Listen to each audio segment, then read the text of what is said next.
தமிழ்ல இருந்து ஒரு வித்தியாசமான எக்ஸ்பெரிமெண்டல் ஃபிலிமாக எடுக்கப்பட்ட மரியா திரைப்படம் எப்படி இருக்கு அப்படிங்கறத அந்த வீடியோல பார்க்க போறோம். இந்த திரைப்படம் வந்து நிறைய ஃபிலிம் ஃபெஸ்டிவலுக்குலாம் போயிட்டு அதில் ஒரு சில இடங்கள்ல வந்து பார்த்தீங்கன்னா அவார்ட்ஸுமே வாங்கியிருக்கு. ஸோ அப்படிப்பட்ட படம் வந்து வெகு சீக்கிரமாகவே இப்போ ஓடிடிக்கு வந்துருச்சுங்க. எப்படி இருக்கு பார்க்கலாமா இல்லையா அப்படிங்கிறத டீட்டெயிலாக பார்க்கலாம். முதல்ல படத்தோட கதைன்னு எடுக்கும்போது படத்தோட கதாநாயகிய சின்ன வயசுலேயே அவங்க குடும்பத்தை சேர்ந்தவங்க வந்து கன்னியாஸ்திரி ஆகட்டும் அப்படிங்கிற மாதிரி அதுக்கேற்ற மாதிரியான பள்ளிக்கூடத்தில் வந்து பார்த்தீங்கன்னா சேர்த்து விட்டுறாங்க. ஸோ அங்கேயே வளர்கிறவங்களுக்கு இவங்களுக்கு ஒரு கட்டத்துக்கு மேலே நம்ம ஏன் கன்னியாஸ்திரியாக இருக்கணும், ஸோ நாமளும் வந்து பார்த்திங்கன்னா ஒரு நார்மலான பொண்ணு மாதிரி வாழ்க்கையை வாழலாமே அப்படிங்கிற மாதிரியான ஆசை வருது. அதை மேம்படுத்துகிற மாதிரி ஒரு சில விஷயங்கள் அவங்களோட லைஃப்பில் நடந்து போகுது. ஸோ அவங்களோட ஃப்ரெண்டு வீட்டுக்கு வந்து பார்த்திங்கன்னா ஸ்டே பண்ண போகிறாங்க.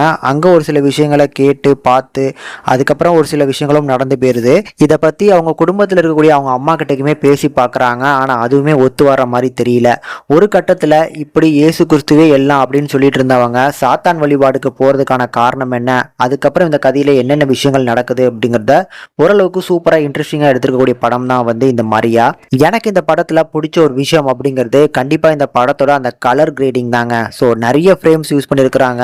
ஸோ ப்ளூ எல்லோ அப்படின்னு சொல்லி ஒவ்வொரு விதமான அந்த ஷேடுக்கும் கண்டிப்பாக ஒரு மீனிங் இருக்குன்னு நினைக்கிறேன். நல்லாவே பண்ணியிருந்தாங்க. சாய் ஸ்ரீ பிரபாகரன் அப்படிங்கிறவங்க தான் இந்த படத்தில் அந்த ஃபீமேல் லீட் கேரக்டரில் பண்ணியிருக்கிறாங்க.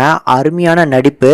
ஸோ ரெண்டு விதமான ஷேடில் வந்து பார்த்தீங்கன்னா இந்த படத்தில் அப்பியர் ஆவாங்க. ஒன்று வந்து பார்த்தீங்கன்னா ஓப்பனிங் சீனில் வந்து இந்த நன்னா வர்றது, அதுக்கப்புறம் வந்து பார்த்தீங்கன்னா அந்த சாத்தான் வழிபாடு மாறினதுக்கப்புறம் ஒரு சில சேஞ்சஸ் இருக்கும்ல, அது எல்லாமே ரொம்ப அழகாக நடிச்சிருந்தாங்க. ஸ்டோரி வைஸாகவும் ஒரு நல்ல கண்டென்ட்டு. ஆனால் சில கான்ட்ரவர்சியான விஷயங்களையும் இந்த படத்தில் வந்து பார்த்தீங்கன்னா பேசுகிறாங்க. அது எத்தனை பேருக்கு பிடிக்கும் அப்படிங்கிறது ஒரு கேள்விக்குறி தான். படத்தோட செகண்ட் ஹாஃப்லாம் வந்ததுக்கப்புறம் கம்ப்ளீட்டாக அந்த சாத்தான் வழிபாடை வச்சு தான் வந்து பார்த்தீங்கன்னா நிறைய விஷயங்கள் பேசுவாங்க பண்ணுவாங்க. அதெல்லாமே நல்லா இருந்துச்சு. சில டாபிக்ஸ் வந்து பார்த்தீங்கன்னா அந்த டைலாக் டெலிவரிஸ்லாம் நல்லாவே ஹேண்டில் பண்ணியிருக்கிறாங்க. பட் கதை எடுக்கப்பட்ட இடத்துல வந்து பார்த்தீங்கன்னா ஒரு சுவாரஸ்யம் கண்டிப்பாக இந்த படத்தில் மிஸ் ஆகுது.